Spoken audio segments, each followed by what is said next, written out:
ಈ ವರ್ಷ KF5ನ first ಹಾಫ್ನಲ್ಲಿ star ಆಕ್ಟರ್ಸ್ಗಳ cinema release ಆಗಿಲ್ಲ. ಕೆಲವೊಂದು ಸಿನಿಮಾಗಳು ರಿಲೀಸ್ ಆಗಿದ್ರೂ ಕೂಡ ಕೆಲವೊಂದು ಒಳ್ಳೆ ಸಿನಿಮಾಗಳಿಗೆ ಬೇಕಾಗಿರುವಂತ ಸಕ್ಸಸ್ ಸಿಗ್ತಿಲ್ಲ. ಅದೇ ರೀತಿ ಈಗ ಮತ್ತೊಂದು ಒಳ್ಳೆ ಸಿನಿಮಾ ರಿಲೀಸ್ಗೆ ರೆಡಿ ಆಗಿದೆ. ಕೋಟಿ ಪರಮ್ ಅವರು ನಿರ್ದೇಶನ ಮಾಡಿ ಡಾಲಿ ಧನಂಜಯ್ ಅವರು ನಟಿಸ್ತಿರುವಂತ ಸಿನಿಮಾ. ಈ ಸಿನಿಮಾದ ಟ್ರೈಲರ್ ರಿಲೀಸ್ ಆಗಿದ್ದು, ಟ್ರೈಲರ್ ಯಾವ ರೀತಿ ಅನಿಸ್ತು ಅನ್ನೋದನ್ನ ತಿಳಿಸ್ತಿದ್ದೀನಿ. ಟ್ರೈಲರ್ ನಲ್ಲಿ ಹೀರೋ ಹಾಗೂ ವಿಲನ್ ಮಧ್ಯೆ ಇರುವಂತ ಕಾನ್ಫ್ಲಿಕ್ಟ್ ಏನು ಅನ್ನೋದನ್ನ ತಿಳಿಸಿದ್ದಾರೆ. ಅಲ್ಲಿ ರಮೇಶ್ ಇಂದಿರಾ ಅವರು ಹೇಳಿರೋ ಕೆಲಸ ಏನು, ಅದನ್ನ ಹೀರೋ ಯಾಕೆ ಮಾಡಲ್ಲ ಅನ್ನೋ ಪ್ರಶ್ನೆ ಟ್ರೈಲರ್ ನಲ್ಲಿ ಕಾಣಬಹುದು.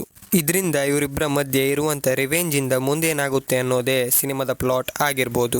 ಮಿಡಲ್ ಕ್ಲಾಸ್ ಹುಡುಗನಾಗಿ ಕ್ಯಾಬ್ ಡ್ರೈವರ್ ಆಗಿ ಡಾಲಿ ಧನಂಜಯ್ ಅವರು ಸಿನಿಮಾದಲ್ಲಿ ಕಾಣಿಸ್ಕೊಳ್ತಿದ್ದಾರೆ. ರಮೇಶ್ ಇಂದಿರಾ ಅವರು ನಿಜವಾಗ್ಲೂ ಸೈಕ್ ಆಗಿ ಟ್ರೈಲರ್ ನಲ್ಲಿ ಕಾಣಿಸ್ಕೊಂಡಿದ್ದಾರೆ. ಸಪ್ತಸಾಗರದ ಆಚೆಯಲ್ಲೂ ಸಿನಿಮಾ ಆದ್ಮೇಲೆ ರಮೇಶ್ ಇಂದಿರಾ ಅವರ ಈ ಒಂದು ಕ್ಯಾರೆಕ್ಟರ್ ಬಗ್ಗೆ ಜನರು ಹೆಚ್ಚಾಗಿ ಮಾತಾಡುವಂತೆ ಕಾಣಿಸ್ತಿದೆ. ಮೋಕ್ಷ ಕುಶಲ್ ಅವರು ನಾಯಕಿಯಾಗಿ ಸಿನಿಮಾದಲ್ಲಿ ಕಾಣಿಸ್ಕೊಳ್ತಿದ್ದಾರೆ. ಹಾಗೆ ಅವರ ಒಂದು ಕ್ಯಾರೆಕ್ಟರ್ನ ಬೇರೆ ಒಂದು ಡೈಮೆನ್ಷನ್ ನಲ್ಲಿ ನೋಡುವಂತೆ ಟ್ರೈಲರ್ ನಲ್ಲಿ ತೋರಿಸ್ಕೊಟ್ಟಿದ್ದಾರೆ. ಟ್ರೈಲರ್ ಫ್ರೆಶ್ ಫೀಲ್ ನ ಕೊಡುತ್ತೆ. ಟ್ರೈಲರ್ ನ ಪೇಸ್ ಫಾಸ್ಟ್ ಆಗಿದೆ, ಹಾಗೆ ಎಂಗೇಜಿಂಗ್ ಆಗಿದೆ. ಅಷ್ಟೇ ಪ್ರಶ್ನೆಗಳು ಕೂಡ ಟ್ರೈಲರ್ ನಲ್ಲಿವೆ. ರಂಗಾಯಣ ರಘು ಅವರು ಕೂಡ ಮುಖ್ಯ ಪಾತ್ರದಲ್ಲಿ ಸಿನಿಮಾದಲ್ಲಿ ಕಾಣಿಸ್ಕೊಂಡಿದ್ದಾರೆ.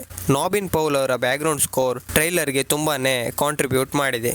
ಫ್ಯಾಮಿಲಿ ಜೊತೆಗೆ ನೋಡುವಂತ ಒಂದು ಡ್ರಾಮಾ ಥ್ರಿಲ್ಲರ್ ಸಿನಿಮಾ ಅನಿಸ್ತು. ಪ್ರೊಡಕ್ಷನ್ ಕ್ವಾಲಿಟಿ ಚೆನ್ನಾಗಿತ್ತು. ಪ್ರತಿಯೊಂದು ಫ್ರೇಮ್ ಇಷ್ಟ ಆಗುತ್ತೆ. ಓವರ್ ಆಲ್ ಆಗಿ ಇಂಟೆನ್ಸ್ ಎಮೋಷನಲ್ ಥ್ರಿಲ್ಲಿಂಗ್ ಸ್ಟೋರಿ ಹೊಂದಿರುವಂತ ಸಿನಿಮಾ ಟ್ರೈಲರ್ ಅನಿಸ್ತು. ಈ ಟ್ರೈಲರ್ ನೋಡಿದ್ರೆ ನಿಮ್ಗೆ ಹೇಗೆ ಅನಿಸ್ತು ಅಂತ ಕೂಡ ತಿಳಿಸಿ. ಇದೇ ರೀತಿ ಮುಂದಿನ ವಿಡಿಯೋದಲ್ಲಿ ಒಂದೊಳ್ಳೆ ಕಂಟೆಂಟ್ ಜೊತೆ ಸಿಗ್ತೀನಿ. ಅಲ್ಲಿವರೆಗೂ ನೋಡ್ತಿರೋರೆಲ್ಲ ಸಬ್ಸ್ಕ್ರೈಬ್ ಮಾಡ್ಕೊಳ್ಳಿ ಅಂತ ಹೇಳ್ತಾ ಈ ವಿಡಿಯೋನ ಮುಗಿಸ್ತಾ ಇದ್ದೀನಿ.